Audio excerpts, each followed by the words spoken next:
Good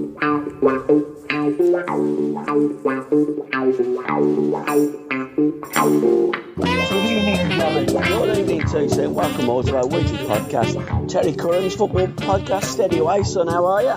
Well, not clever, but not too bad. Not been a good week for former legends. We say goodbye and rest in peace to Dennis Law, Tony Buck, and to Jimmy Calderwood.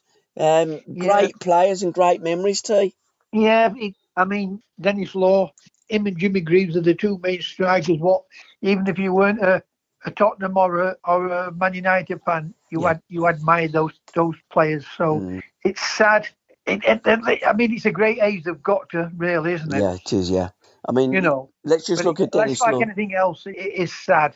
Yeah, it is. And we can't live forever, even though we'd love to. Yeah, absolutely. Let's just look at Dennis Law, the only Scottish player ever to win the Ballon d'Or. I mean, Dennis was quite phenomenal, wasn't he? He was world class. I wouldn't say would have got into any team in the world. Well, I would. I would say too, he would walk into any team in the world.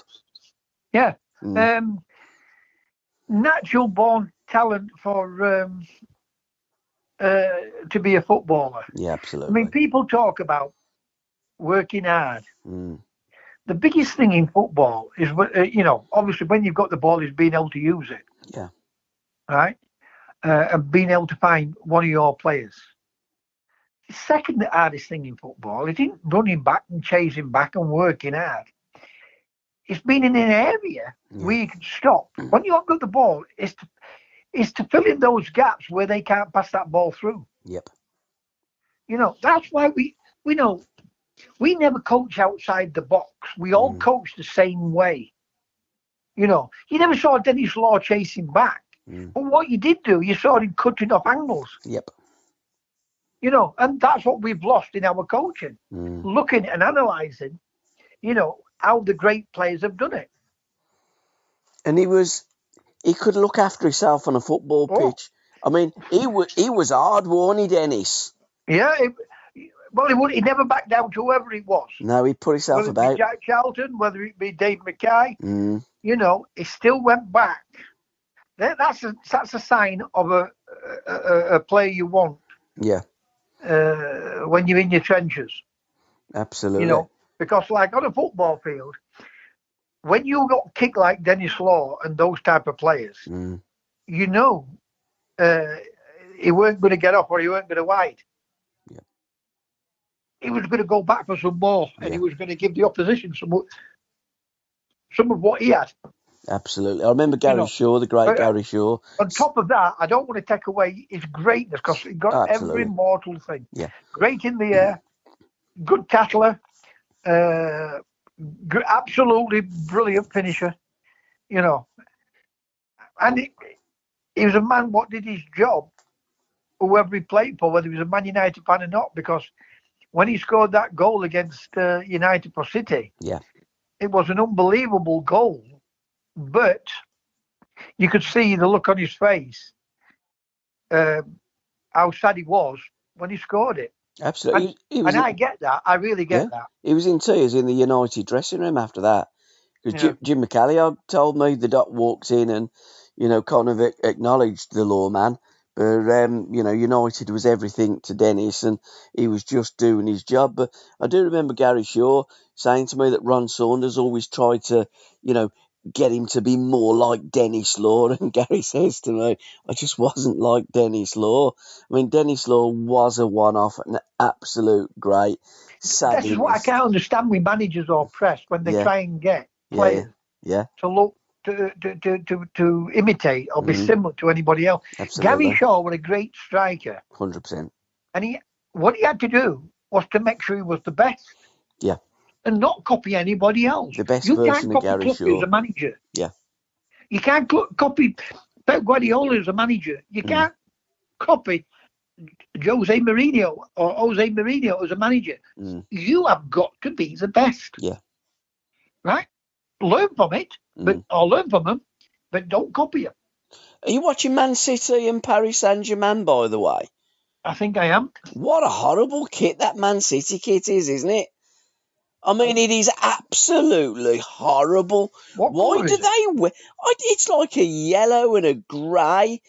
I think it's It looks all misty to me. I can't see it right. whoever designed that kit needs sacking. I think it's absolutely awful. When you Have look you at got Lucasade wrapping around your television? It looks like a green to me. Really, do you think it is?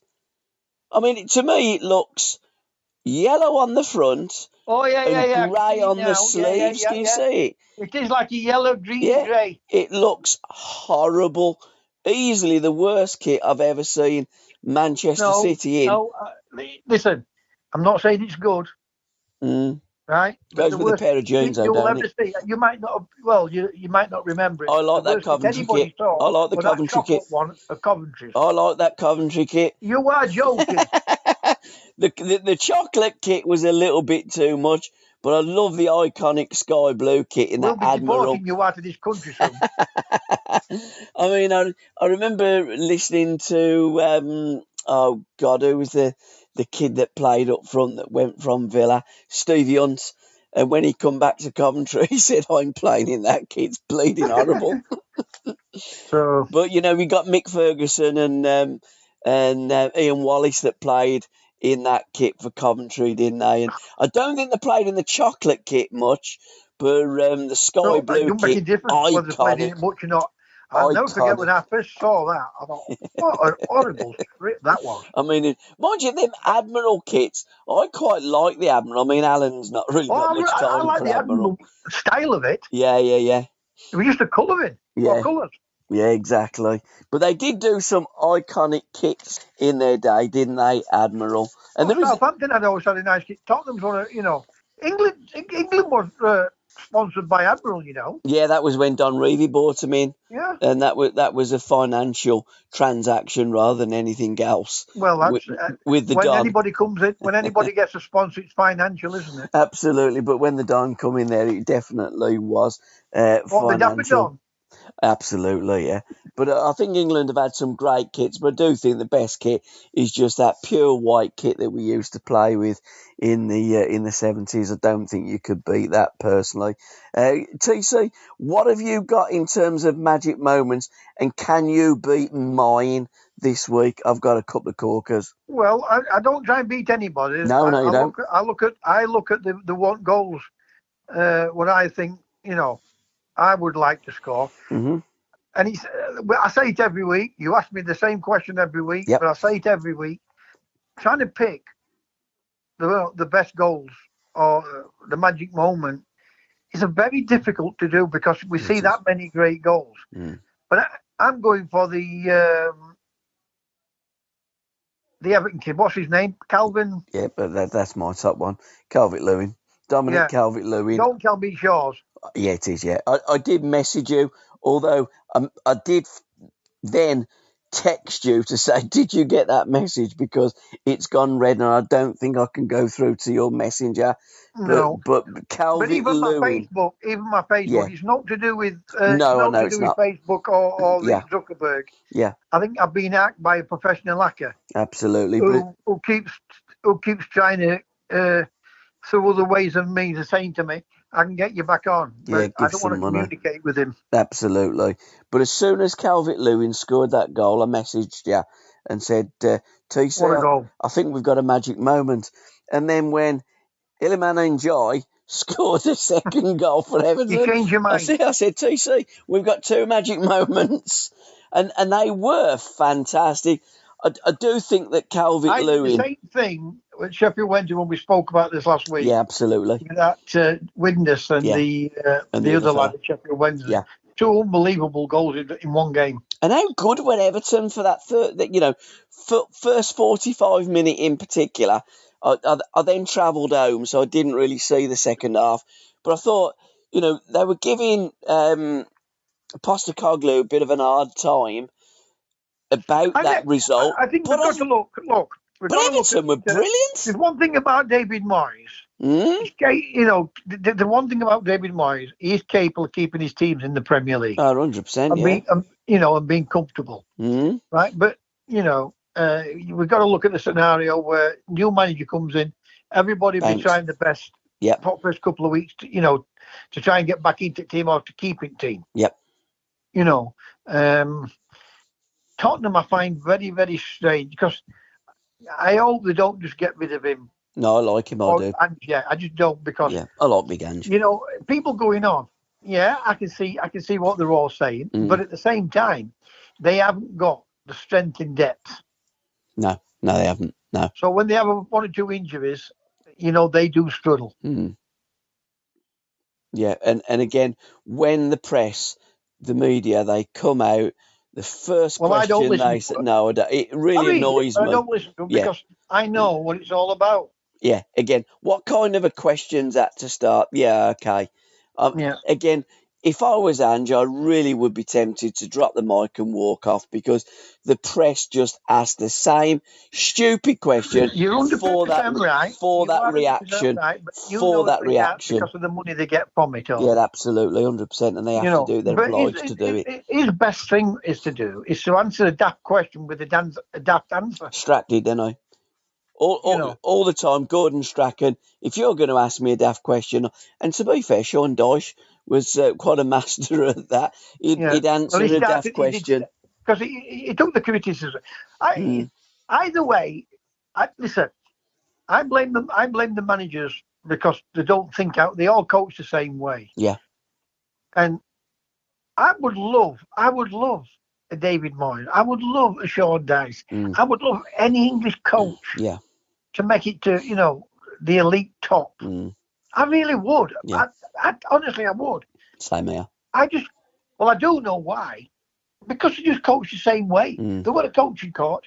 You've got to listen to them talk. They all say or repeat the same wording as each other manager does. And none of them know how to play a player. Yeah. Different altogether. Absolutely. And they let players express themselves. We look at our players like the Currans and the Hudsons of this world, years gone by. Yep. Where they just stopped and played. Yeah.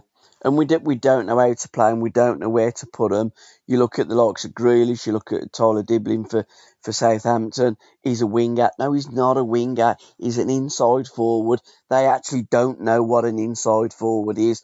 But when you're looking at a striker, what a striker Justin Kluivert is. Hat-trick for Newcastle. He scored 2 hat-tricks this season. Hat-trick of penalties, which was the player previously that had scored hat-trick of penalties was way back when in the old Division 1. It was Ken Barnes, Peter Barnes, his dad. Scored hat-trick of penalties. He was a good player and all, you know him. Yeah, he was. He was a Blues fan as well. Born a stone's throw away from my mum and dad.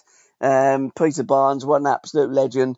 And I did listen to Peter last Saturday talking on Talk Sport with Tony Cascarino, and he was saying that Dennis Law came and stayed with his mum and dad because Ken being a former teammate of Dennis, and he said it was my dad that taught him how to drive, and it was a fascinating listen from a great player, Peter Barnes, about a great player, his dad, talking about a legend that is Dennis Law. But I looked at Justin Kluivert. He's now scored more goals at St James's Park than his dad. Yeah. And I thought that stat was fantastic. Patrick was a really good player, but when he signed for Newcastle, he was towards the end of his career. I look at Justin and I think, how doesn't he get in the Dutch team? He does look really good. And Bournemouth, what a team they are, aren't they? What a job he's done. Yes. It's unbelievable. It is. I mean, I can remember, and not being funny to you, when you were saying same to me, here. by the way, it made me sit up a bit and think, well, that's a bit harsh. When they sacked him, the kid who went to Wolves. Gary O'Neill, we all did. O'Neill. Yep. And I did. I bet if we went back and listened to some of that, I'm sure I would have said, Who's this Raiola? It's not good. Yeah. It's not good, and it weren't good. No. And by the way, I think the first 6 or 7 games they didn't win. No, I don't think they did. And we were going, who's this Raiola bloke? Why are they bringing him in instead of Gary O'Neill? What a joke. Another really stupid, pathetic decision from a board of directors. And we're looking at it now going, what a great decision from that said board of directors. And it really is. I mean, I think when I look at Bournemouth, I will always give a manager the chance. Yeah, absolutely. But having said that, I didn't want to watch Sheffield Wednesday when they appointed Tony Morley. Pulis. Pulis. Yep, we've got that on record as well. But I always hoped that they would win. Yeah. It didn't make any difference how they played because I just wanted to win. Yeah. It's funny how when it's your own team you want them to win, but anybody else you want them to play, an attractive type of football. Yeah, I mean, personally, I just want entertainment. At Birmingham City, I'd rather us lose and play entertaining football than win playing boring football. But again, that's just me. I'm in that 1%. I know I'm on my own because the majority of fans. Who was that? What you oohing about? Who you watching? Man City should have really scored there. I think you might be a little bit behind me because it was a great save by Donnarumma. It's going to be an interesting game here because both teams need to win in this format. They don't need to win. I think they can still qualify through the route. Maybe if results go their way, maybe. But interestingly enough, Paris Saint-Germain have just brought in my favourite player, Kvaratskhelia. But you can't play until if they get to the knockout stages. So I'm hoping that Paris Saint-Germain actually. Is that the kid from Italy? Napoli. Yeah, Napoli. Yeah. I do enjoy watching him play. I think he's. How much to pay for him? I'm not sure, to be fair. But he's gone to be what they call him, Nepotism, to a Parisian. So I wish him all the very best. I really enjoy watching him play. He's an exciting player. And I think on his day, he's as good as anything that you've got in the world. What I will say, Man City started to find the real form again, haven't they? Yeah, they have. I mean, they smashed Ipswich the weekend. But again, they bought, Enciso from Brighton today, I think, for a few quid. Ipswich look as though they're bringing in a load of younger players that are capable. It might not be now, but if they do go down, I think they'll absolutely piss it in the Championship next year. Come straight up, Ipswich Town. I like Kieran McKenna. I like what he's trying to do. I do like a lot of the players that they've got there at Ipswich. Well, they've just not got much experience. I will make this statement. It won't be easy for him to go down. And I'll tell you the reason why it won't be easy, shall I? Go on. They've spent a lot of money. Yeah, they have. And they want to get them players off the books. Now, if they can keep them, maybe a different ball game. Yeah. Always, you see, you're getting like English coaches thinking the same thing all the time. Yeah, I like this McKenna though. I think he's. What I've just said to you. I know, but I think he's different class. I think he's. I think he's thinking steps ahead. Yeah, they have. And those players what get relegated. Yeah. There's no loyalty in football. Some of them will want to go and play in the Premier League. Absolutely. I think Ipswich might have to get them off the books. Yeah, absolutely. I hear what you're saying. Totally agree with you too. I hope that they don't have to. I hope that they can keep them together because I think that I like what he's trying. I love what he's trying to do, McKenna. Because I like the football under Bobby Robson and absolutely. They've had some great players. Yeah, they have. I like Ipswich as a club. Beattie. Yeah. Hunter. When I say Hunter, the big centre half, you remember him? Alan Hunter, yeah. Yeah. And then they had Russell Osman coming through. Osmond, all them type of players. Mickey Mills. Brazil. Chris Woods. Brazil. The best of Mariner. Yeah. John Walk. Sadly. What a great team. Tyson. Absolutely.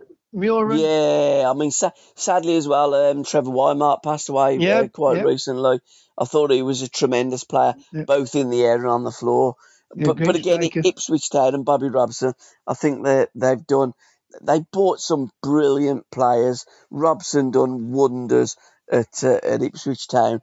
And I just look at the job McKenna's doing, and I hope that they stay up.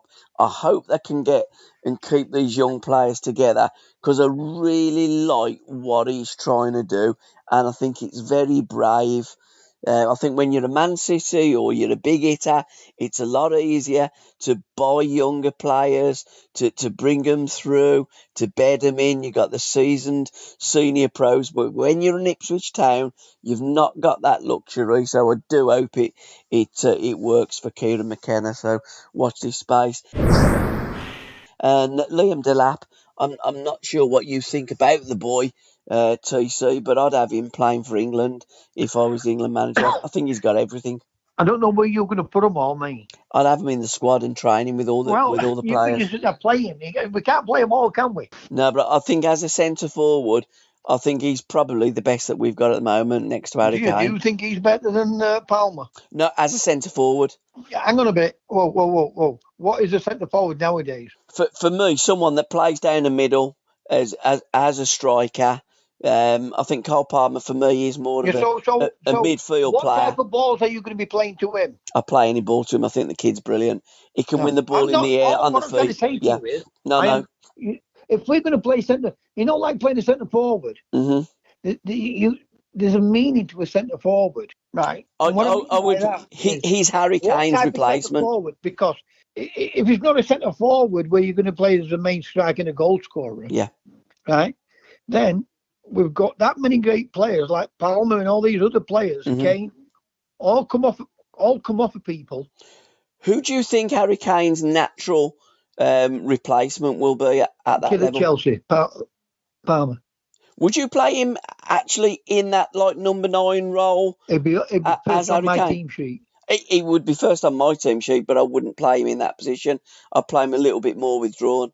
I think Cole Palmer. I'll tell you how I play him. The best player that we've got in the Premier League. Well, how I would play him. Go and play anywhere. Yeah, I agree with that. Yeah. When we haven't got the ball, make sure you can find space to stop them coming past us. Yeah. Right? Now, if I'm the manager and I'm seeing training and I'm watching him playing for the clubs, and whoever I put in and he doesn't do it and he's not doing it, then I put the other kid in and he's doing it. That's how I do it. Now, can I play them both together? That's another thing. And you need to look at it. Yeah, of course you do. And see what system you're going to play. Absolutely. But we finish up, we can say, well, he needs to be in squad. He needs to be. We'll have a squad of 64. You would do if I was the manager too. I'd have Gibbs White in there as well. We'll only make you, Gabby, frustrated because. Yeah, I get that. Choose how much you like him. Yeah. Choose how much you want to play a certain way. If they're not playing, some of them's going to hate you. Yeah, or dislike you. 100%. Yeah. And it's not. Listen, for what we all are, it's not easy for a manager. No, very difficult. Right, because at the end of the day, you can only pick 11 players. Of course you can. Right, you can only pick 11 players. So you're going to annoy. So you've got to upset somebody. Absolutely, you're going to annoy your subs. But that's when you make your subs. Yep, you absolutely. have to find the right philosophy. Yep. What suits the players, not you. That suits the team you're putting out there. Absolutely. And again, the philosophy and the balance. Oh, come on, City, you got to do better than that. Jack Grealish, does he need to move this January, or definitely does he need to move in the summer? He needs 2 things, I think Jack. So. Yeah. Jack needs 2 things. Yeah. He needs to move. Yep. And he have it in his contract that he does not play wide anymore. I agree. Yeah, 100%. He's going to move. I think he's finished anyway at City, don't you? I think so. I actually got his agent's number a couple of years ago, and I messaged his agent and said, you need to get Grealish out of Man City. He's wasting his talent. Of course, he never got back and he would have ignored it. He thought, who's this idiot here texting me and who does he think he is? But I think Jack's wasted 2, maybe 3 years at Man City. Don't think that him and Jack won't feel that. But the difference is, Gabby, the money he'll be earning. Oh, 100%. Nobody can, I'm not saying nobody can pay him. No, I agree with that. Right? It's only going to be the top 10 European clubs what can pay him. Anybody else can't play him. Do you know what? Can't pay what they're paying him. I'm not convinced 10 clubs could be able to pay him what Man City pay him, and I think this is the problem that Rashford's having. Okay, he said he wants to go and play for Barcelona, but Barcelona are struggling to register players that they've already got. The game of football's changed unbelievably, and there's only a certain amount of clubs, and they're generally or mainly in the Premier League that can afford to pay these wages. A manager's job is to get the best out of the players. Yeah, 100%. Now, we don't know whether he likes him or he doesn't like him, or whether it's Rashford wants to leave. Yep. Yes, he's gone sour.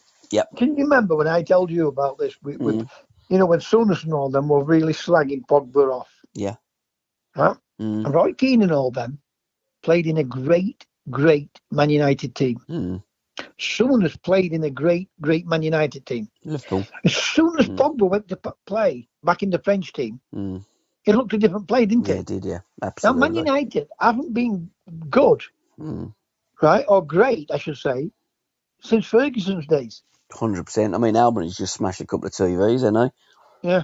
So all I'm trying to say to you, Gab, I agree with you. is, yeah, I get what they're saying, and he looked bloody bad at Man United, but at the same time, he's playing in an ordinary Man United team. Yeah, he is. Yeah. Yep, again, another player that needs to get away. But the problem is that these players are getting paid so well at these so-called or perceived top clubs that who can afford to pay those wages? I mean, I remember a situation a number of years back. I think Robbie Fowler had moved to a couple of teams, and I think at one stage there was about 3 clubs paying his wages because teams are playing bits and pieces here and there, and he got so many years left on the contract. And some of these contracts these days, it's absolutely ridiculous. And I think football does need to take a reality check. The players need to take a reality check. And I think things need to be a little bit more harmonised. But as we go, City are going to have to pay some of the wages. Going back to Jack Grealish, yeah, I thought that would have been the making of him. Yeah, personally, I did as well, and we've where. Yeah. Please don't anybody take this wrong way. Play with better players. Yeah. But I thought him going there, it might be able to fill that type of role like Messi did for Barcelona. Not on that same level. Yeah. But I thought we'd have seen a different Jack Grealish. But for some unknown reason, Pep's knocked the confidence out of him. Yeah. Because all he's done is gone sideways and backwards since he went there. Yeah, he has. I mean, I don't like watching Jack play now. He's never gone past anybody. No. You watch him at Villa. He was going past people's up there for fun. Yeah, absolutely. And again, when he played for England under Lee Carsley wanted to play him in the middle of the park, and it looked as though Jack was back to his best. And, there was a couple of games that Guardiola did play him central midfield as a kind of, number 10 off that striker in a free range and a free role. But it just looks as though he hasn't got any confidence in Grealish. And I think that Grealish 100% has to leave Manchester City for, I think, his own sanity and for his football. Because, financially, he's made for life. It's got to be about 28, ain't he? Yeah, he's still got about 28. He's still got 2 great years. Yeah. I'm on about great years. Yeah, absolutely, and he's going to waste them if he stays there. You've still got, you've still got a few years left in you, but you haven't got the what's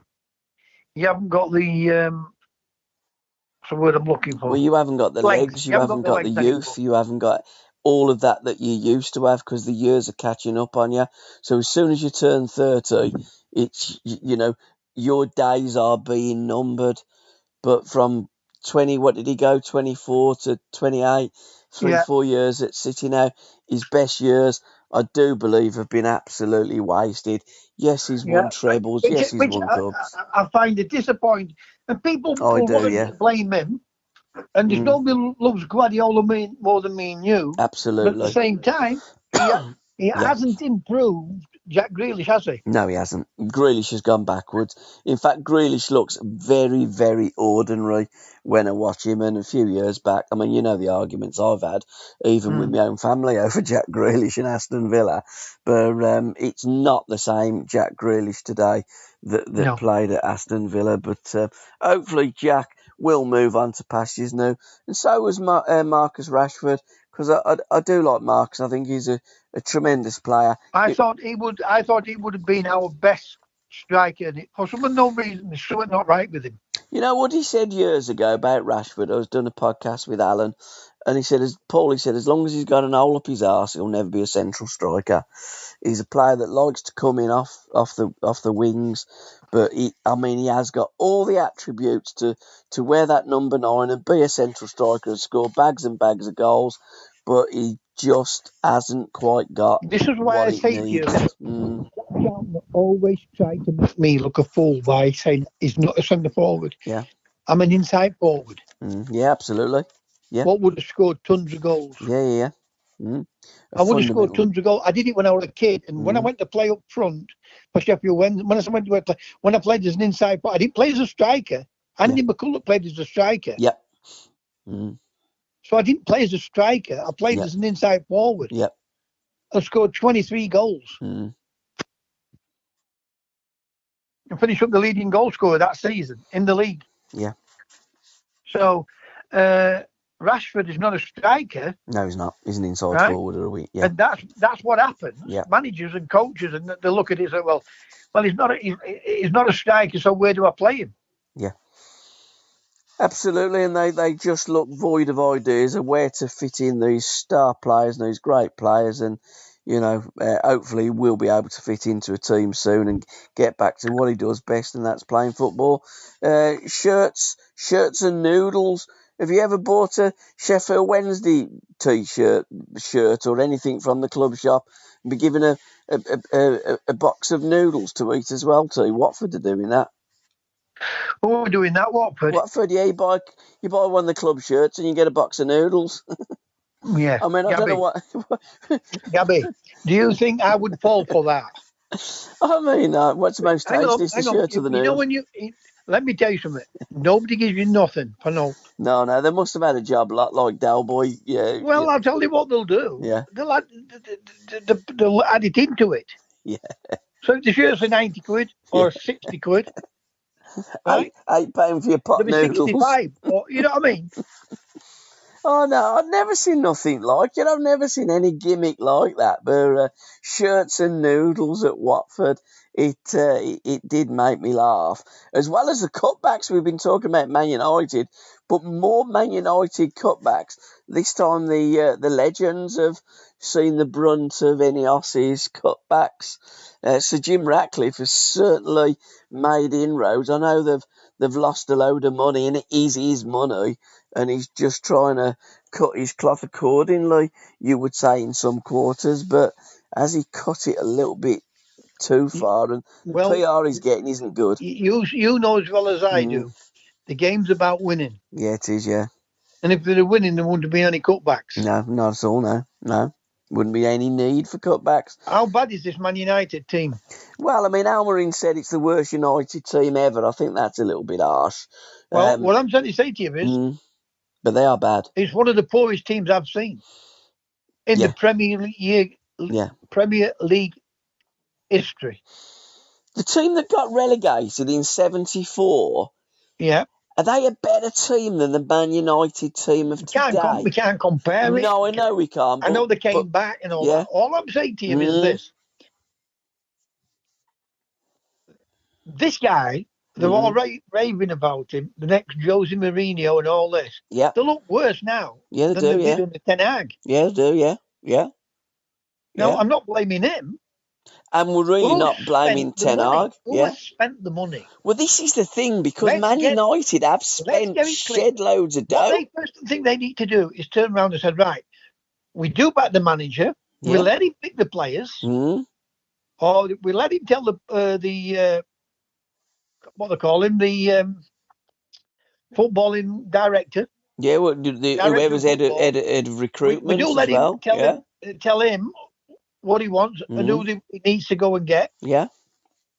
Or we tell them we're buying the players. Because let me tell you something. Some of those players. Did you watch Man United the other night? I watched them against Southampton, and Southampton were 1-up, and that what's his name, Solomon. £60 million for a defender, and that Southampton winger. I thought he was shocking, that Euro. I mean, it was an absolute embarrassment. Hang on. It was shocking. Yeah? It was shocking. Paid £60 million for him. I know they did. I'm thinking, why would you do that? I know. Who's bought him? I don't know. Now, he's playing in a bad Man United team. Agreed. And that Southampton player, I mean, he could catch pigeons, that Solomon. Yeah. Right? His name well, that tells you, I've told you before, you've got to give people time. Now, he might turn out to be a very good player for him, but looking at him, even me, I'm saying, he looks shocking. Yeah, he did. He got absolutely. He got torn a new one. I saw the highlights because I've been up at Janet's a lot. Yep. I saw the highlights of the Brighton game, and I'm thinking, yeah. Look at the mistakes this team are making. It's scary, isn't it? And it's the same mistakes that they're replicating. I tell you what's scary. They haven't spent millions of pounds. It's over £1 billion they've spent. Yeah, they have, yeah. They're still, if you look at the last 20 years, I bet you Man United have spent more than any other club in Europe. I mean, I look at us and our fans get a bit frustrated with Sheffield Wednesday. Yeah. But what he's done, we know money, no support. Danny Rowe's done a great job. Brilliant job. Brilliant manager. I mean, your chairman's as mad as a box of frogs. Well, Danny Rowe's done a great job there working. That's going to be the frustrating thing, because it may be that he may finish up leaving. And well, I mean, would you like to work for a bloke like that? I wouldn't. I've never seen this since he's been there. There's leaks coming out now that he's not happy with this, and is he going to get backed by the chairman, the owner, I should say? It's all frustrating when you're a fan of that football club. Absolutely, yeah. I mean, you look as though you've got a great manager managing Sheffield Wednesday and a complete basket case who's an owner. And when he had that meeting with the Wednesday fans on the forum the other week, you're thinking, oh, my God, is this bloke for real? I mean, it just... I know there's Ellen about... But I don't think he gives a damn, does he? No, he don't. I mean, clearly he don't. He does not give a shit. I think he's one of these people, it's my way or no way. Yeah, absolutely, yeah. Which, okay, he owns the club. I get that. And he does things his way. I get all that. But, I mean, come on, you've got to work with the fans. You've got to work with the club. You're all part of a team. Football, listen, football's changed. Yeah, I didn't think it had changed, but it has changed. Yeah. Definitely changed. Absolutely. But I tell you what, they can have in the ground whatever they want. Without any atmosphere in them grounds, it's not the same. No, it isn't. No, it isn't. And you take that atmosphere away from Celtic and Liverpool. That's going to be game Sheffield Wednesday's Cup, and finish up with a corporate type of fan in it. A corporate, sanitised football ground. Like Roy Keane says. Yeah. Prawn sandwich merchants. Absolutely. It's going to be a great game next week, Villa and Celtic, by the way. Because all they're winner takes all. What the corporate go for is the food. Yeah, of course and they the drink. Yeah. And then watch the match inside on television, because they're all having thinking having a laugh. Because it's weird. It's completely weird now, football. You've only got to watch England or a game at Wembley, and then on the halfway line where they got all the corporate seats, second half it's empty because they ain't coming out of the bar. They're having the prawn sandwiches, as you say, and the champagne, and they ain't really interested in the football. It's about business deals. Great to see Tony Mowbray back, TC, back at the Albion, and good luck to Tony. A bit weird, isn't it, that? Why he's finished and all of a sudden he's back again? Well, apparently he got diagnosed, didn't he, as cancer. Did he? Yeah, bowel cancer. So he was undergoing treatment, so he couldn't really do his job at Birmingham City. Now he's fit to return to work, and Albion have given him the job because Carlos Corberán went over to Valencia. Have they given him a job all end of the season, or have they given him a 2-year contract? No, I think he's got a decent contract. They're looking after Tony Mowbray. I think he's a really good manager. Shame it didn't work out at Birmingham. Shame that his illness come at that time. But I can only wish Tony Mowbray all the very best. While we're on the manager situation, Arteta, samba music, pickpockets, and a dog named Win, and more besides. I mean, he don't do the conventional management job, does he, Arteta? I like him. My mum and dad don't like him, but I love Arteta, and I love his passion. All right, he goes over the top, but it's an emotive game. It's a passionate game, and I think he's done a brilliant job at Arsenal.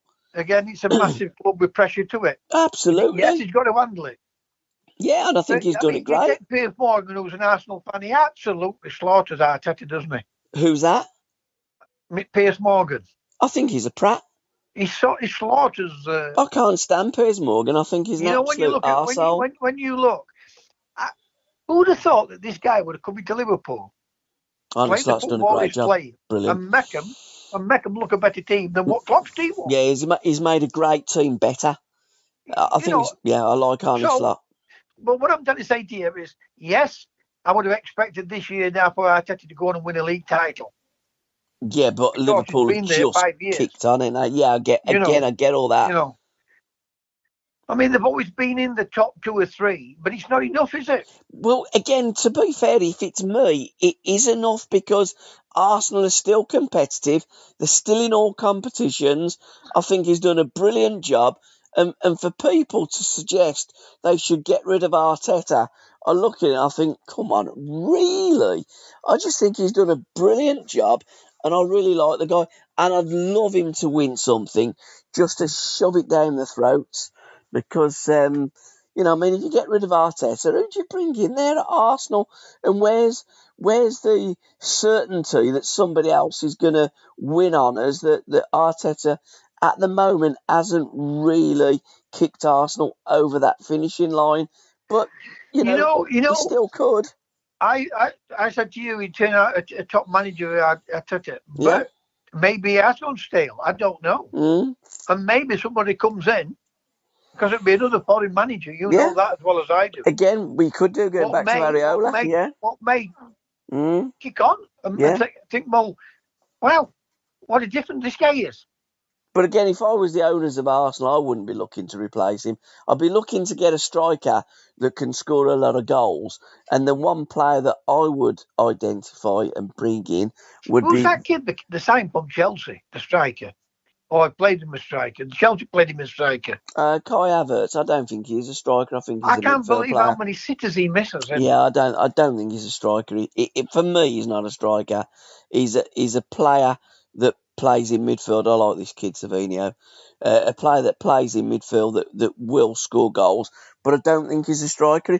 As you say, T, he misses too many chances to be, an out-and-out striker.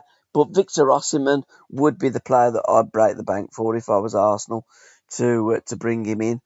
But, he will either live or die by certain decisions. That's what managers I do think they do need a proper goal finisher. Oh, 100%. And I think if they did have a 20-goal-a-season striker at Arsenal, you would see a different Arsenal. I think that's the missing piece of the jigsaw. All he's got to do is go and look at the German league or the Italian league. Well, maybe not the Italian league as much because it's more defensive minded. But the German league and the Brazilian leagues over there and the coming to my head, the Spanish league. Yeah, the Portuguese. Because as well, the top 3 or 4 below the top 3 clubs or 4 clubs below Real Madrid and Barcelona. A lot of great players in there, I just think the French league is a great league as well because they get a lot of African kids, young African kids that are hungry and are bloody good. You can get them for knockdown prices and they do tend to be successful players. I mean, you look at the French national team, how many players have they had come through, Africa, if you like. Most of the French national, or a lot of the French national team, wasn't actually born in France.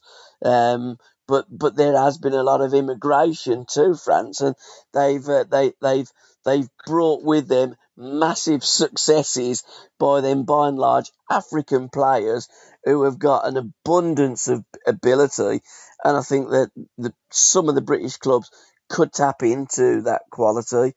And we've got enough problems. We've got enough problems here in England. Yeah, I'm not saying without having any more, Gabby. We have enough problems in England. No, without having any more. Yeah, right. It's absolutely killing our national league. Yeah, I'm not disputing that, but I do think that if I was looking at getting a striker, coach our players. Sorry. Coach our players, let them express themselves. Well, again, my thoughts. I mean, the one that I would buy, and if I was Arsenal, would be Liam Delap. Don't coach it out of them. No, they don't. They let them play the freedom. The foreign players like to talk to the own English players. No, absolutely. But if I was Arsenal, I'd go for Liam Delap. But if you can't get Liam Delap, I'd have a look at Victor Osimhen. If I couldn't get Victor Osimhen, I'd be having a look at some of these players that are in the French league because I think that they've got some great, natural, raw, talented players out there. Book Corner TC 1978, The Birth of Moneyed Modern Football by Ryan Foley. We have mentioned the book before, but 1978, an absolute great year, wasn't it? Great year for football on the back of the Argentina World Cup, which come in the July of 1978. So that season that kicked on, you'd alluded to Franz Tyson and Arne Muren. We got Ricky Villa, Osvaldo Ardiles. We got a number of foreign players that come into our game after the 78 World Cup finals. It was a great, iconic year, wasn't it, 1978? Oh, brilliant. Total Dutch football, 74, but carried on right through to 78. Yep. May have won it if Cruyff wouldn't have retired. Yeah, absolutely, yeah. I'm not saying they would have, you just don't know. No. But what a great team that Argentinian team was. Yeah, it was, yeah. Leopoldo Luque, you played against him, didn't you, for Derby? Kempers, Luque. Yeah. Daniel Passarella, yeah. Oh, I mean, they had a fantastic team. I know that there's a little bit of, skullduggery that's always brought up, especially when they played against that. What was it? The Chilean team? No, the Peru team that they smashed 6-0 and qualified. Yeah. But I do think that they were a great team, Argentina. Really enjoyed watching them play. But again, the Dutch Masters, unfortunately, 74 and 78, the best team of that decade. And I think in club football as well, when you look at the beginning of the decade of the 70s, Feyenoord won it, and then Ajax won it 3 years on the spin. The Dutch, they had such fantastic footballers, and it really was a golden age of football. And it was a shame that they didn't win that 1978 World Cup final. Yeah, 78, 74 and 78, yeah. Yeah, absolutely. I mean, and that's Whisker, unfortunately played the hosts on both occasions. See Plymouth doing well since the sack, Rooney. Bit of a jinx, isn't he, Rooney, to be fair. Well, but some great music in 78 as well. There, Gabby. Yeah, and me 100%. Giving people the ammunition to pirate him. Yeah, I like Wayne Rooney. I really hope. I do like him. I still think he could be a decent manager somewhere. Yeah, absolutely. Yeah. I hope that he goes on. I hope that he learns, and I hope that. Unfortunately, no, they're going to miss that now. I know they haven't. They've scored. I thought it was one pass too many, but PSG have taken the lead against Manchester City. PSG 1, Manchester City 0. There you go. Good goal, was it? Yeah, it was that back, that Hakim, whatever his name is. For me, City's had a couple of good chances to go in front. Hakimi. But when you're looking, you go, no, I wouldn't have passed that there. I think you've overplayed it there. I think you've one pass too many, and he's arrived in the box. A lovely finish for a defender, to be quite truthful. Yeah. Having said that, I think the goal's going to be disallowed. It looks as though he was offside there. One of the players, yeah. I think the winger that originally got the ball there was number 25. I think he was in an offside position. So I do think that goal is going to be disallowed, and I think it's going to go back to 0-0 TC. Are you seeing this? Can you see the screen? Yeah, I can do, yeah. Does it look offside to you? He certainly looked offside to me, yes. What's the referee done? Is he No, he's put his arm up there, indicating offside. So it is back. Okay, now Burnley 5. He's Burnley 5. Yeah. Bleeding hell, who they playing the blind school? Playing Plymouth. No. That's what I said to you. That's what I said to you. Plymouth's doing well since the sack, Rooney. And it's got to be about half time as well, isn't it? Well, that 45 was plus. I tell you what, that was very close. His knee was just in an offside position. I really wish they'd go back to daylight between the players, because in my book, that's a goal. Whatever this bet, right? Football was always in a polite way where it went. If you forward always got the throw of the dice, didn't it? Yeah, absolutely. You've either gone for playing offside, I get it. But you've either gone for a wee. You've either gone for a wee or a cup of tea. No, I've gone for a cup of tea. Or shall I tell you the truth? I've gone for a wee. I thought you were, because if you're making a cup of tea, you can boil the kettle and still hold the phone in one hand. But if you're going for a wee, you'll probably go on hands free. So I went for the wee scenario rather than the cup of tea. A celebration of Anglo-Scottish footballers. David Stewart and Robert Marshall have written this book. Some great Anglo-Scottish players that have played in the English game over the years, TC. Without a question of a doubt. we can argue with the Scotch and whatever you want to do, but they've produced some great players, haven't they? They certainly have, and it does lead me to best and most iconic teams of your lifetime. There, I did post it up on the group last week. I think the greatest captain in my lifetime is the captain of the greatest team of my lifetime, and that's Leeds United and Billy Bremner. Well, if you're going to go as the greatest captain of a lifetime, then it has to be Franz Beckenbauer. No, I mean that's played in England. Oh, right. In the top. Sorry. In any league in England. Because yeah, I'm just looking. It would have won the German Cup, the three titles, World Cups, and everything else. Yeah. I thought you meant on captains, but no, what a great player Billy Bremner was in our country. Even though that team, I mean, it weren't my team, but they were all great players, every one of them. Absolutely. But Bremner and Giles in there for two tiny little players, and just like the two at Barcelona. Yeah, Iniesta and Xavi. Yeah, absolutely. Unbelievable. Absolutely. And I'd put my most iconic team down as Chelsea, the Chelsea team that Uddy played in with Peter Osgood, Charlie Cook. Great team. I thought that when you look at that, the King's Road, Stamford Bridge. Does young Alan Hudson still write on Facebook? I don't think Uddy does as much on Facebook these days. We do still do our podcasts, and we've our latest. And what about young Alan? No, I haven't seen young Alan for a while. August. Yeah. If you get a chance, message him and tell him I come under Edward now because it isn't Facebook. It's just a knacker what's at me. And also it's your real name, Edward Curran. Your name isn't. You got a brother named Terry.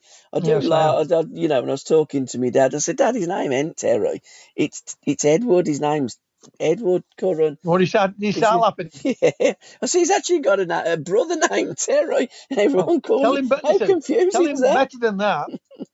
When I signed professional forms, for Doncaster Rovers, I had my birthday on 20th of April until I turned 18, and then I needed a birth certificate, so I went to go to get a birth certificate with my dad down in Brearley, at the register office, and they asked me my date of birth. I said 20th at 4:55. Edward Curran, He said, no, it's 20th at 3:55. I said, no, 20th at 4:55. He said, no, 20th at 3:55. So I go outside to my dad. I said to my dad, when's my birthday? He says, March. I said, well, why haven't we been having my birthday in April? He said, your mum.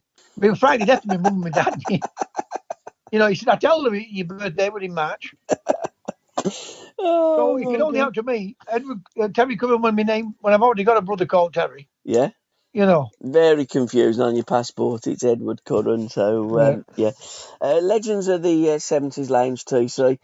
Robert Dennis Latchford, we put in there, born on the 18th of January 1951. It's got there on Wikipedia, Birmingham. Of course, it's Birmingham, but he's born in Kingsheath in Birmingham. Went to City in 1968-74. Scored 68 league goals in 160 games. Moved to Everton 74 to 81. 106 goals, a Centurion at Everton. Scored in 236 games. So it's a great strike record, isn't it, for Bob? Unbelievable, Latchford. This is a great player. Oh, he was a top player. In fact, talking of because I mean, 78 was his iconic year, Bob Latchford, and teamed up with the great Duncan McKenzie. I'm doing a podcast with Duncan tomorrow, so Bob Latchford will come into the conversation. Give him my regards, Duncan. I definitely will do. Played for Brisbane Lions in 81, 4 games, 4 goals. 81-84, played for Swansea, 35 in 87. NAC Breeder, 13 goals in 16. Coventry City for a short spell, 2 goals in 12. Lincoln it's incredible, City. Isn't it, his record? Yeah, absolutely, 2 in 15. I mean, he's coming down. He's getting a little bit older. Pretty much finished his career at Newport County, 5 in 20. But he scored 7 goals in 5 games for England youth. Scored twice in 6 games for the under-23s, and Hudson tells a great story about when Bob Latchford lost his clothes on a tour, and Alan had to go and get some money from the FA so Bob could go and get some clothes. And he walks into a boutique, a women's shop, and Alan says to me, I looked at him and he's gone in there, he's gone and bought a dress. And Al said, you ain't one of those, are you, Bob? Because he was rooming with him.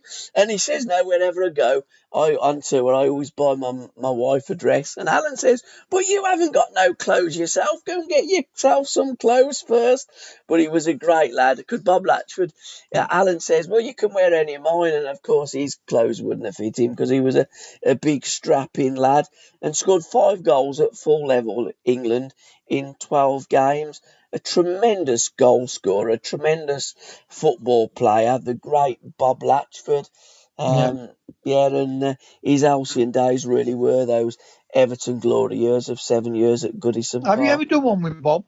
No, he's doing a Q&A in memory of Trevor Francis, again with the great Bob Hatton. I would love to do a podcast with Bob Latchford. He scored a hat-trick of disallowed goals in my first ever game. Well, when you speak to Duncan, ask Duncan if you get him his number. Yeah, good idea. I think he lives in Germany now.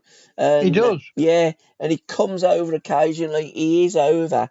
I might even get some tickets and go and see Bob Latchford and Bob Hatton, because they were, two of my heroes growing up with Trevor Francis. That was a great forward line. We had Francis, Hatton and Latchford. We will never, ever get anything anywhere close to those Don't three say iconic players. Don't say that, because you just never know. I know, but we won't. I mean, they were just that good. Trevor Francis, Bob Hatton and Bob Latchford. I mean, Chelsea said that in 1955, but that last time they won the league title. Yeah, they did. And I know they had a great team after. Yeah, they did. They said, "Oh, we'll never produce them great players again like Hudson and all that." And then what happens? Yeah, Billionaire comes in. Yeah, absolutely. And look at the team in the finish up; they won everything. Yeah, absolutely. But I'll never say it, Gabby, because somebody might wave a magic wand. But we are talking about my team, Birmingham City, Terry. 150 years of bugger all, pretty much. I mean, I'm looking at the new owners, and best of luck, and, good luck with your plans and that. But we've had several owners in 150 years, and have delivered us absolute zip, apart from a couple of League Cups, one in 63, and I think the last one was 2011, 2012 against the Arsenal, but there you go. So yeah, the great Bob Latchford in the Legends Lounge. Birmingham City, we got Newcastle in the FA Cup, 4th round, some tasty draws, and we're live on the telly. I think I shall go down to that game with my kids and me grandkids, and I think my sister. It's going to be a proper family affair that day too. Oh, good.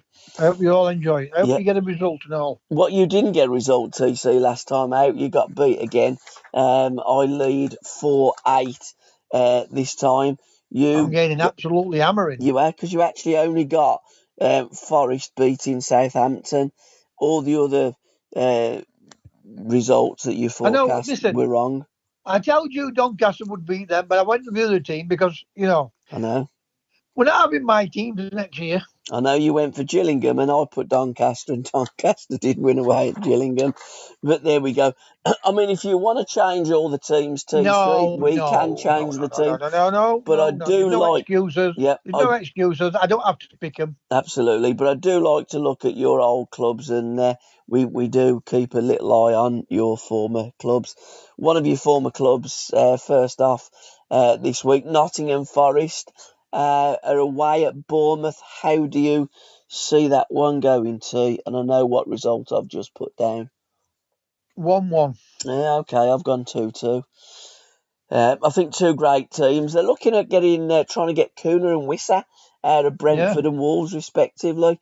Forest are making some right inroads, and it's great seeing Nottingham Forest back up where they belong, round the top of that first division Premier League as it is today. Brighton versus Everton.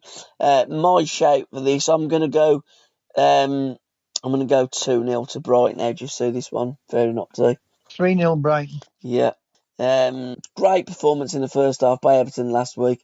Can they replicate anything close to that this weekend? tough place to go. Brighton are a very, very good football team. Southampton versus Newcastle. How do you see this one? I can see a smash in here. 2-0 Southampton. They looked shocking the other night. They had two great results at Arsenal and Tottenham, and then they got absolutely battered by Bournemouth, didn't they? Yeah, I mean, I'm going Bournemouth to go 2-0 Southampton. Really? Newcastle. I was going to say. Yeah, I've gone 3-0 to Newcastle. Yeah, I mean, Newcastle, I looked before that game and I thought, do you know what? Newcastle could win the Premier League. I think they're a really good team. And then I watched them against Bournemouth and thought, okay, perhaps not. But Bournemouth, great team. Ariola's done a great job. But I do fancy Newcastle to bounce back as You've not you been do taking too. sleeping tablets, have you?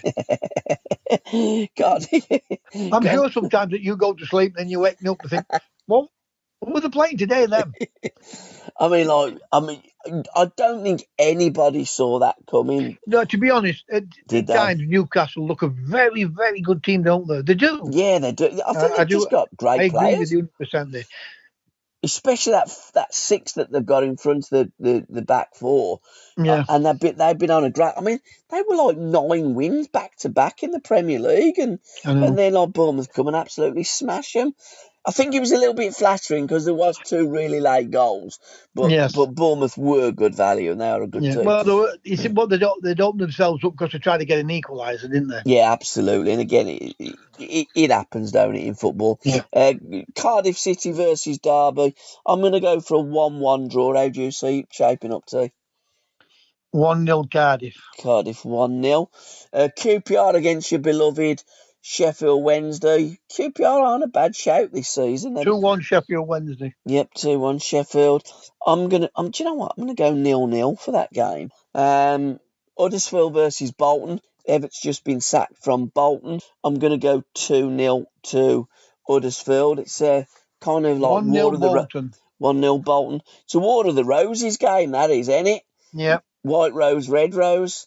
Yes, yeah. There's a right in there up there. He's lasted longer than what I thought he would do in that Everett, because you know when he went to headbutt that kid. Yeah, exactly. I thought he would have gone then. Yeah, I thought he was toast, and he is now. But there you go. And finally, Doncaster Rovers versus Harrogate. I mean, that's a Yorkshire derby, isn't it, Donny? Well, I'm not going to say I'm going to go Harrogate, so I want Doncaster win. If they get beat, they get beat, but I'm going for the 2-0 Doncaster. 2-0 Donny. I'm going to go 3-1 to Donny. TC, thank you for your time. Love to you and yours. We will reconvene again next week, all being well and God willing. And thanks for listening, guys. Yeah, thanks for listening, guys, and have a great weekend, everyone.